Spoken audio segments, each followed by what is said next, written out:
Ok, nouveau projet.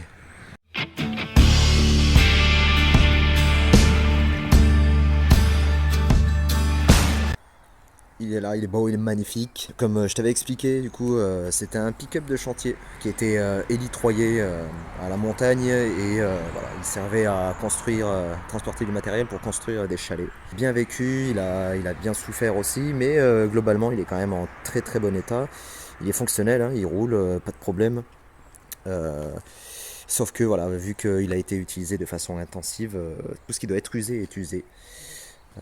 Toutes les pièces d'usure en fait voilà, sont rincées, donc il y a du jeu partout dans les trains. Tout l'entretien est à faire, distri, les vidanges, les filtres, tout ce qui suit.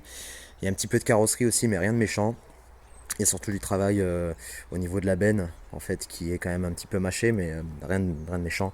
Très peu de rouille, juste une rouille perforante au niveau du bas de caisse et au niveau du toit, du pavillon, voilà, qui perce un petit peu, mais sinon rien de méchant.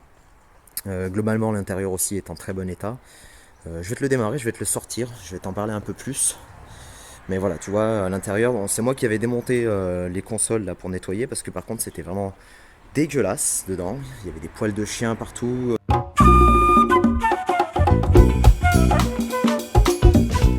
Tu vois, mis à part le siège qui est déchiré là, franchement il n'y a rien. L'intérieur est quand même en bon état. Bon, si le siège conducteur là tu vois pas parce qu'il y a une housse, mais tu vois un petit peu là, il est mangé. Il est destroy complet le siège conducteur, mais voilà. Donc ça va être. Je vais te le sortir. Je te le démarre, je te le sors et puis je te reprends et on en discute.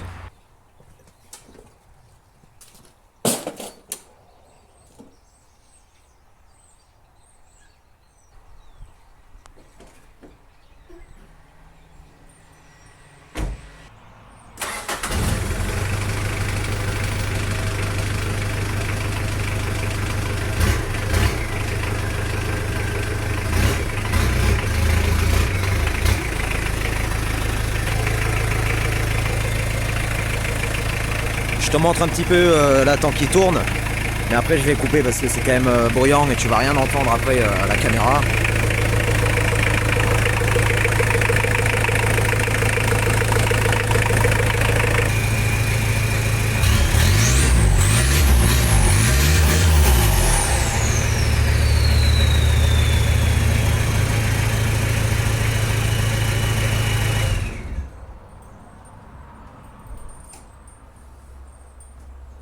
Alors si tu connais un petit peu, tu as vu que c'était un Mitsubishi L200 434.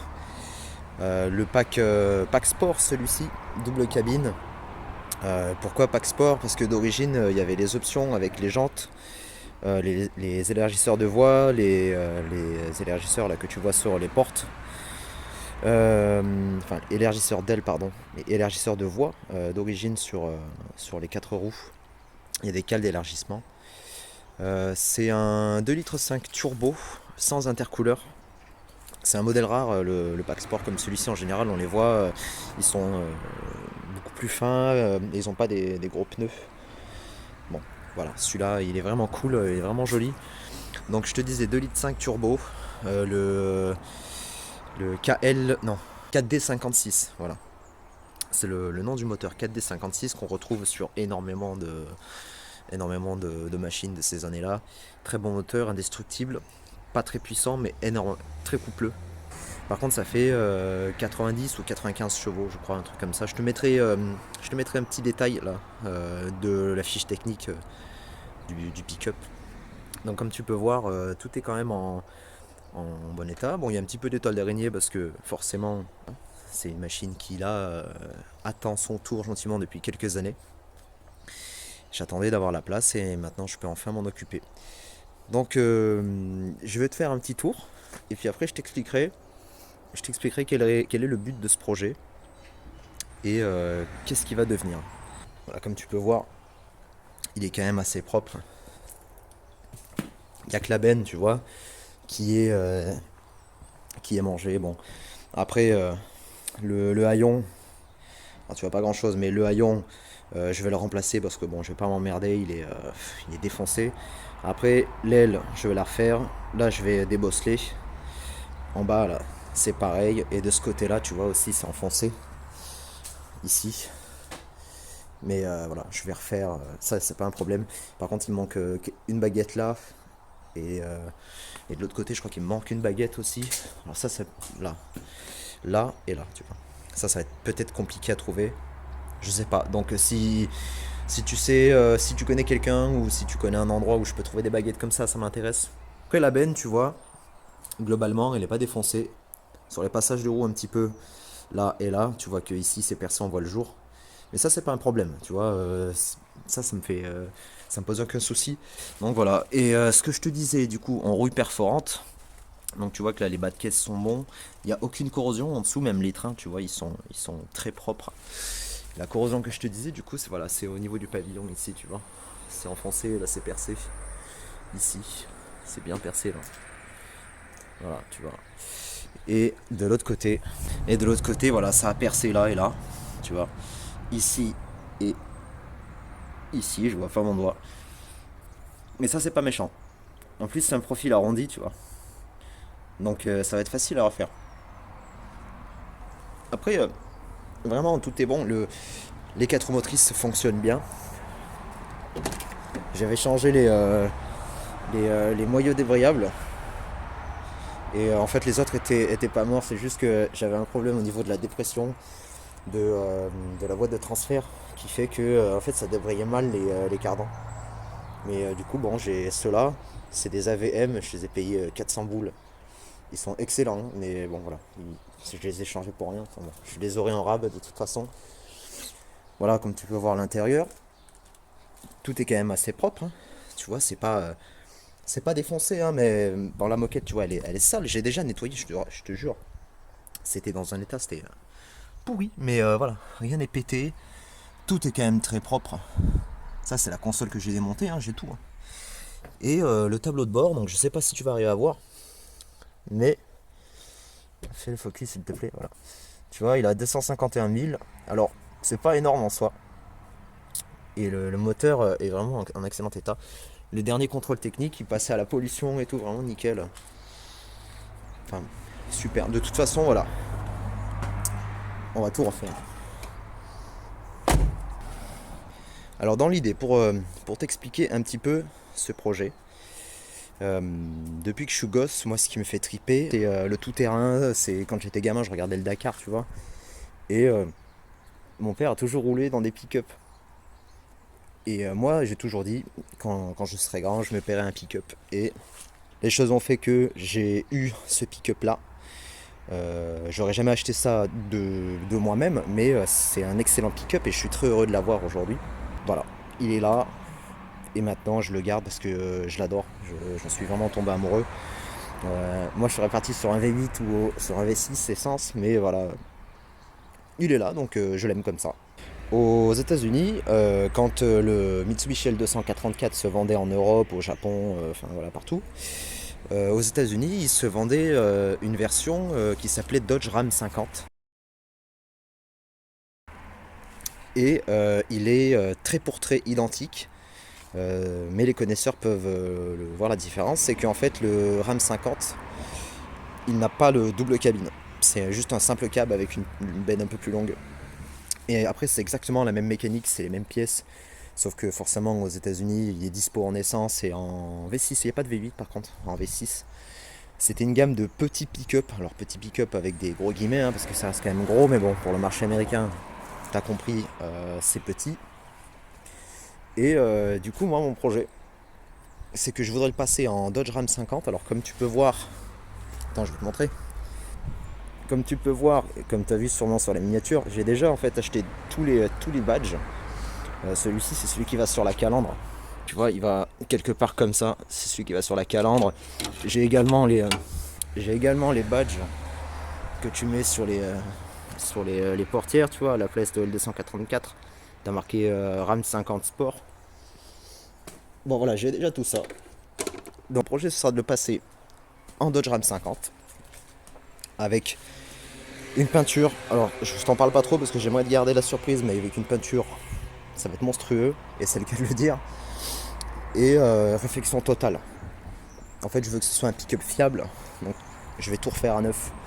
que ce soit le moteur, que ce soit transmission, que ce soit les trains roulants, les pneus, tout sera neuf. Tout sera neuf. Ce sera un pick-up avec lequel je vais pouvoir voyager, faire du chemin, du tout-terrain, pour tout quoi. Un pick-up c'est la vie les gars. Alors dans cette vidéo, aujourd'hui on va commencer à démonter la face avant pour pouvoir en fait sortir le moteur, faire un coup de propre dans la baie moteur et forcément s'occuper du moteur. Donc il faut faire la distrie, un gros nettoyage. Je vais changer les bougies de préchauffage parce que tu as besoin de faire préchauffer 2 fois pour qu'il puisse démarrer correctement. Sinon il démarre à moitié sur 3 cylindres. Tu vois, je vais virer cette mousse dégueulasse là. Je vais refaire aussi un peu de propre dans les câbles parce que voilà, il y a eu du bricolage un petit peu MacGyver, tu vois. Fil bleu, là, je sais pas ce que c'est ce fil. Je crois que c'est un truc qui va au démarreur, enfin bon bref. J'ai aussi un gros problème électrique sur ce pick-up, malgré qu'il y ait très peu d'électronique parce que c'est une injection mécanique. Le porte-fusible en fait il a cramé au niveau des phares parce qu'il doit y avoir un faux contact et ça a pris feu, donc faut que j'essaie de... Enfin ça a pris feu, ça a fondu, donc du coup j'ai que les pleins phares, j'ai plus les feux de croisement. Il faut que j'essaie de trouver une solution pour réparer ça. Bon, dans un premier temps on va y aller étape par étape, donc ça va être une très grosse série de vidéos qui va venir. Il y aura de tout, toute la mécanique, la carrosserie, et ensuite je te ferai des vidéos forcément quand il roulera quoi. On ira se promener par là, on ira à la montagne, je sais pas. On verra bien.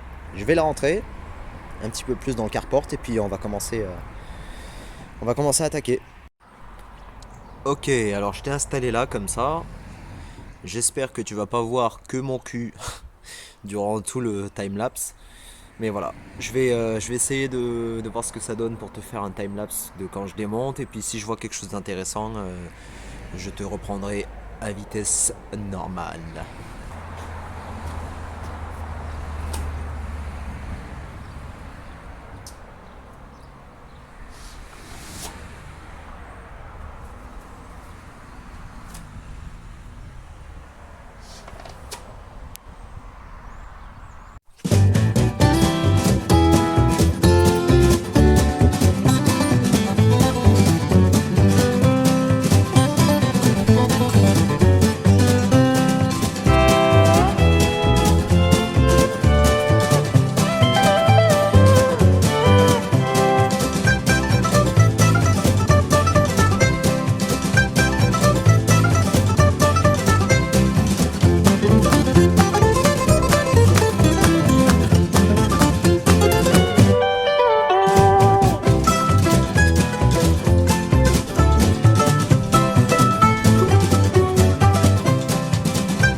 Bon, je t'explique.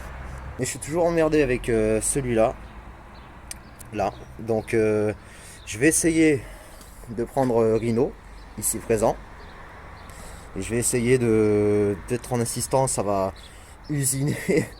Je rêve, mais ça va usiner le filetage et à force, ça va le sortir. Ou, dans le pire des cas, je prends la disqueuse, j'essaie de passer par en dessous et je le défonce. Je défonce un contre-écrou qui est soudé sur la traverse là. Donc je vais essayer de le péter, tant pis. Et comme ça on le dégomme et on le sort. Et je te reprends juste après. Allonge le rallonge.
Salut!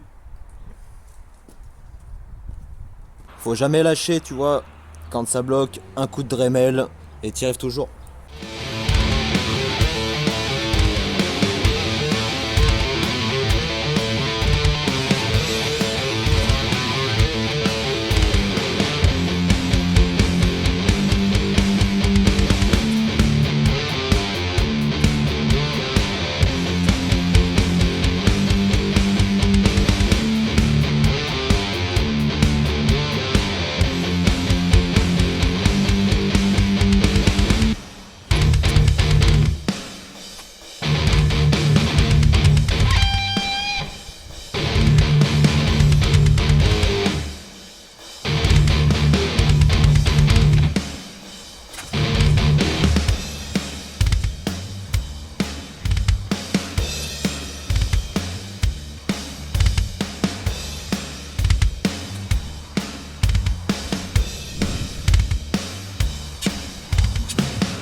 Ok, après presque 1 heure à me battre avec ce pare-choc, ça y est, j'ai réussi. Bon, tu vois, là, c'était en fait cette vis ici qui foutait la merde.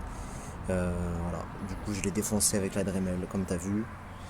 C'était pas très accessible, mais ça va, ça s'est bien fait. Le pare-choc est là. Voilà, on peut avancer. Alors, prochaine étape, du coup, ça va être démonter les phares, démonter le radiateur d'eau, le radiateur d'huile, dégager le faisceau qui est là, démonter les clignotants. Et là, tu vois, je viens de faire une découverte. J'ai trouvé cette pièce là. J'ai trouvé ça. J'ai aucune idée de ce que c'est. Et tu vois, c'était calé juste là. Voilà, comme ça, dans le fond. Aucune idée de ce que c'est, donc je verrai bien si je trouve une utilité à cette chose, je te dirai. Je te fais pas de timelapse parce que, bon, tu vois, je découvre un petit peu ce pick-up là, donc j'y vais à tâtons pour démonter et c'est pas forcément très intéressant, donc je te reprends une fois que j'ai un peu plus avancé. Alors comme tu vois, j'ai bien avancé, j'ai sorti les phares et les clignotants. Et tu vois, je me demandais s'il n'avait pas tapé devant, parce que cette fixation, en fait, elle est tordue à comparer de celle-là, si tu regardes bien. Je sais pas si tu vas réussir à le voir, mais on voit pas vraiment, mais celle-là, elle est droite, et celle-là, elle est tordue. Et là, en fait, tu le vois. Si, là, tu le vois bien. Là c'est bien plaqué.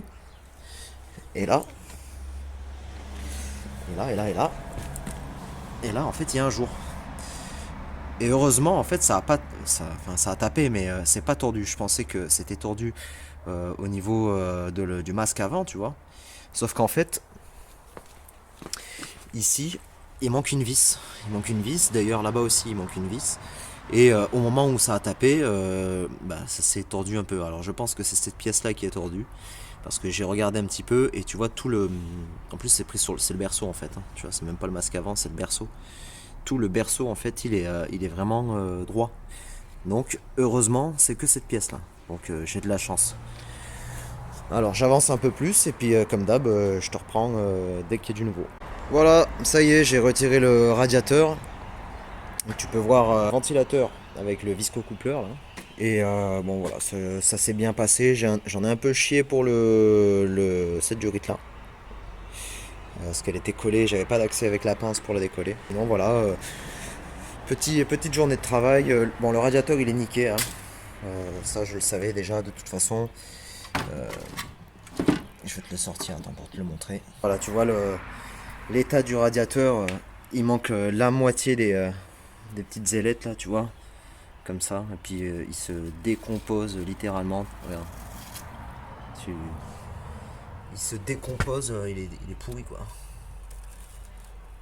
Vraiment, là j'appuie pas quoi.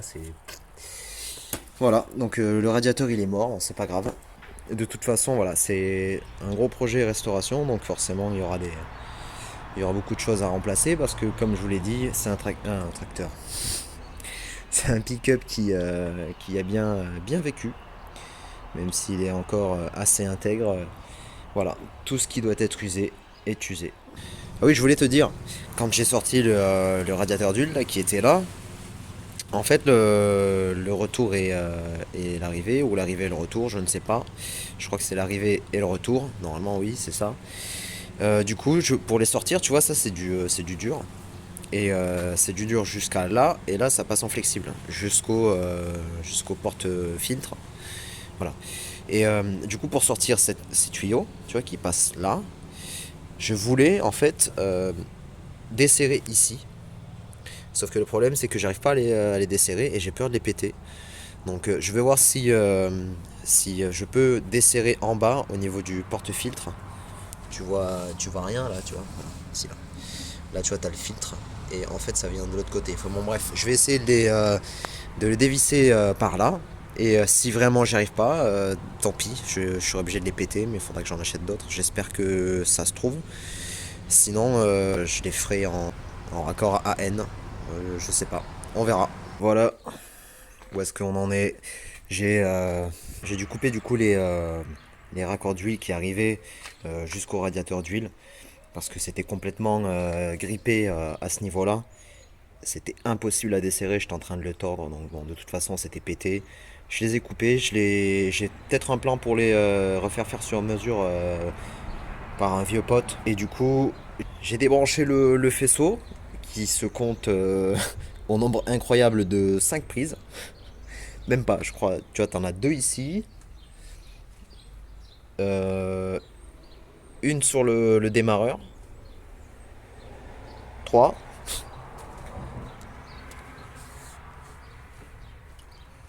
Une sur la pompe. 4. Et c'est tout. Et une masse. Deux masses. Voilà, c'est tout. Le bonheur des vieux moteurs comme ça en injection mécanique, il y a zéro électronique. Si, 6, du coup, j'ai débranché aussi une masse qu'il y avait sur la rampe des bougies de préchauffage. Et voilà, j'ai débranché les radiateurs de chauffage qui m'ont bien cassé les couilles ici. Parce que c'est pas très accessible par contre ça, et c'était un peu collé, mais bon, ça va. Là, il me reste juste à démonter la descente d'échappement. Et je sais pas encore si je dévisse le tour de boîte. Parce que tu vois pas grand chose. Alors attends. Voilà, tu vois un petit peu mieux. Je sais pas du coup si je dévisse le tour de boîte ou si je désaccouple directement l'arbre de transmission et que je sors le moteur avec la boîte. Ou du coup si je dévisse le tour de boîte et que je sors le moteur tout seul. Je sais pas trop encore comment je vais faire. J'aimerais bien sortir le moteur et la boîte d'un coup. Mais je sais pas si je vais avoir la place. Je pense pas que j'aurai la place de pouvoir passer. Tu vois, prendre le moteur et le sortir comme ça avec la boîte. Enfin, ça risque d'être compliqué. Je pense que je vais être obligé de défaire le tour de boîte. Mais bon. Et je sortirai la boîte plus tard. Dans le prochain épisode, on se retrouve et on sort le moteur du pick-up. Alors abonne-toi.